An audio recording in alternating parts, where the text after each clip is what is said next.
이 대만은 그런데 일단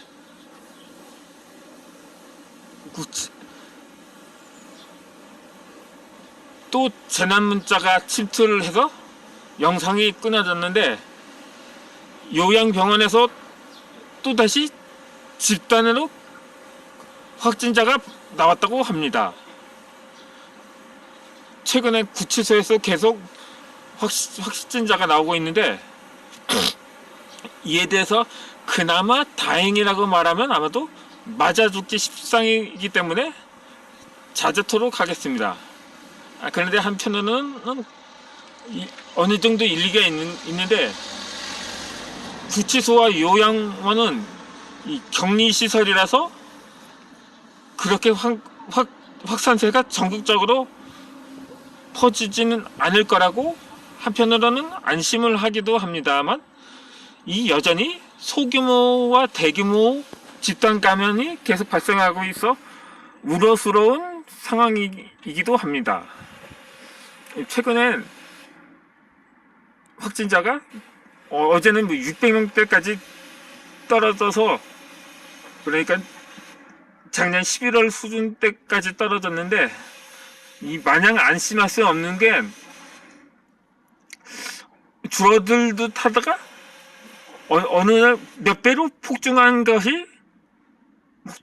전례가 있었기 때문이었습니다.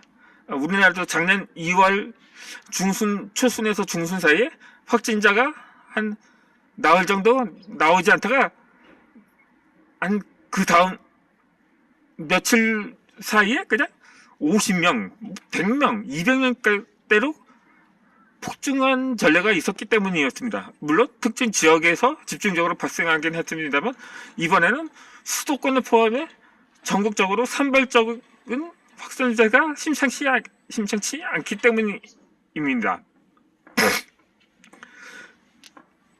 그런데 이에 대해서는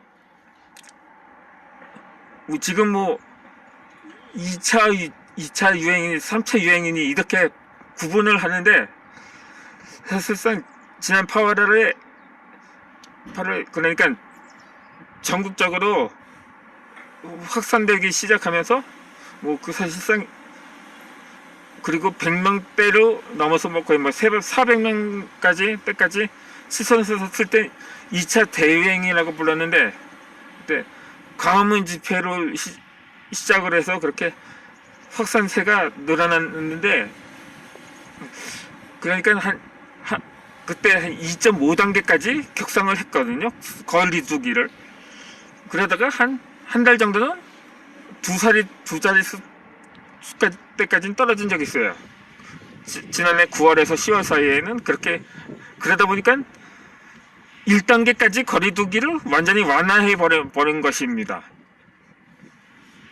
그러니까 이것이 정부 차원에서 소비 쿠폰을 배포하고 그렇게 방역까지 낮추다 보니까는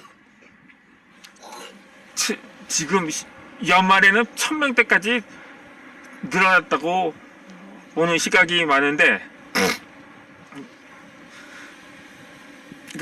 아니 영국에서는 아무리 변이 바이러스가 출현했다고 해도 어떻게 하루 만에 4만 명대에서 5만 명대까지 10,000명이 늘어났거든요. 아니 그런데 전면 봉쇄까지 했다는 나라가 어떻게 그렇게 확산세가 가파를 수 있냐고 할 수도 있는 거는 원래 그 나라도 초창기에는 전면 봉쇄를 했는데 한 2주에서 3주 정도 했다가 어느 정도 확산세가 줄어들다 보니까 완화를 시켜보는 거예요.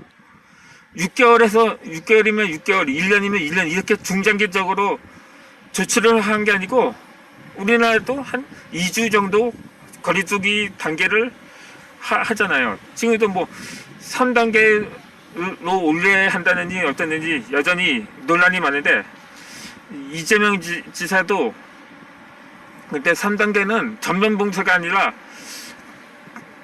비록 제한적이긴 하지만 이동은 허용하고 그러니까 10인 미만으로 모임을 모임까진 할 수 있다는 그런 수준인 거라고 했거든요. 그러니까 부분 봉쇄인 거죠. 그것도 뭐 그런데, 그러니까 그것도 먹히지 않으면 전면 봉쇄가 불가피하다고 말한 거거든요. 그러다 보니까는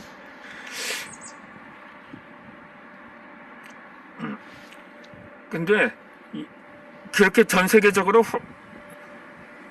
그 일본도 지금 뭐 지금까지 3,000명 안팎에서 오르내리다가 최근에는 또 4,000명대까지 치솟았다고 합니다. 이렇듯 전 세계가 완전히 확산세인 반면에 유독 지난 상반기 이후 하반기 들어서 확진자가 나오지 않는 나라가 있는데 바로 대만입니다. 지난번에 한번 외국인과 접촉한 30대 여성 한 명이 확진이 되긴 했는데 하반기 통틀어서 달랑 한 명 정도 추가로 발생했어요. 상반기까지는 700명 정도가 확진이 되었는데 또 사망자도 7명 정도였고요. 그게 어떻게 가능할까 하는데 이에 대해서는 다양한 추측을 들 수가 있습니다. 한간에는 대만은 전면 봉쇄를 유럽과 달리 장기화했다거나 아니면 중국이 미래학을 통해서 우리가 조만간 바이러스를 곧 세계에 퍼뜨릴 테니까 너희들은 이렇게 하면 확산세를 피할 수 있다, 이렇게 귀띔을 해줬다는 설도 나만의 추측은 아닐 것입니다. 그런데 가장 무게가 실리는 게 뭐냐면 초기에 외국인은 입국을 금시 조치했기 때문이라고 아닌가 하는 생각입니다. 그런데 이에 대해서는 신빙성이 없는데 아무리 그래도 상반기 동안은 700명의 정도 확진자가 나왔는데 그것이 꼬리에 꼬리를 물고 그렇게 어떻게 그 이후 계속 확산세가 멈추었냐고 볼 수가 있거든요. 그리고 또 중국과의 미락설도, 중국이 회유책을 제시했다는 설도 그다지 신빙성은 없는 게, 그렇게 하면 전 세계가 경제적으로 타격이 클 것을 짐작을 하면서 당시 중국의 완강했던 대만 정부가 그걸 곧이곧대로 들었을까 하는 의문이 남기 때문입니다. 더구나 대만은 영토 면적에 비해 인구수로도 상당히 전염병에 취약한 구조를 가지고 있습니다. 왜냐하면 대만 영토 면적은 우리나라의 경상도 만하거든요. 반면에 인구는 2,300명이니까 지금의 북한 인구와 맞먹는 정도 있거든요. 그러니까 이 북한의 영토 면적을 남한 전체 영토 면적에 비해서 조금 넓어요. 남한의 총 면적이 대략 10만 킬로라고 하니까 북한은 약 12만 킬로라고 하거든요. 그런 북한이 2,300만 명인데 우리나라의 그것도 경상도 정도의 영토 면적인데 총 인구가 북한 인구 정도라면 상당히 불리할 수밖에 없을 텐데 참 그것이 이해할 수밖에 없는 대목인 것입니다. 또 하나 추측은 이미 마스크 의무화를 했다고 하는데 이 또한 신빙성은 떨어집니다. 이외에는 왜냐면 우리나라도 사실 8월 달부터 마스크 의무화를 했어요. 그거는 2차 유행 시기였는데 그 전에 그러니까 5월 달부터 마스크 의무화를 시작을 했어요. 물론 8월 달 들어서 좀 더 확대되기는 했지만, 근데 지금 이게 뭡니까? 지금 1000명대를 넘어서서 좀처럼 확산세가 줄어들지 않고 있는 추세이기 때문에 이것도 신빙성이 떨어진다고 밖에 볼 수가 없어요. 그 지금 새에서 신문을 보니까는 새에서 물론 대만은 지금도 마스크를 쓰고 있습니다. 그 새 마시에 무려 4만 명의 인파가 몰렸거든요. 아마 우리나라도 대략 그 정도 인파가 모였을 거라고 예측을 합니다. 아니 한두 명 정도가 아니라 그 넓은 백사장에서 사람이 해쳐 모여는 충분히 할 수가 있기 때문인 거죠. 그런데 이러한 방역에 대해서는 대체 누구를 탓할 수가 없습니다. 사실 1단계까지 완화를 한 이유가 그냥 스스로가 알아서 조심하고 방역 의무와 수칙만 잘 지키면 된다고 해서 그렇게 좀 안심을 했는데도 불구하고 결국 그렇게 하지 않은 국민들에게도 책임이 없다고는 볼 수가 없을 것입니다. 그러면 그리고 우리나라는 과연 앞으로 어떻게 해야 되지?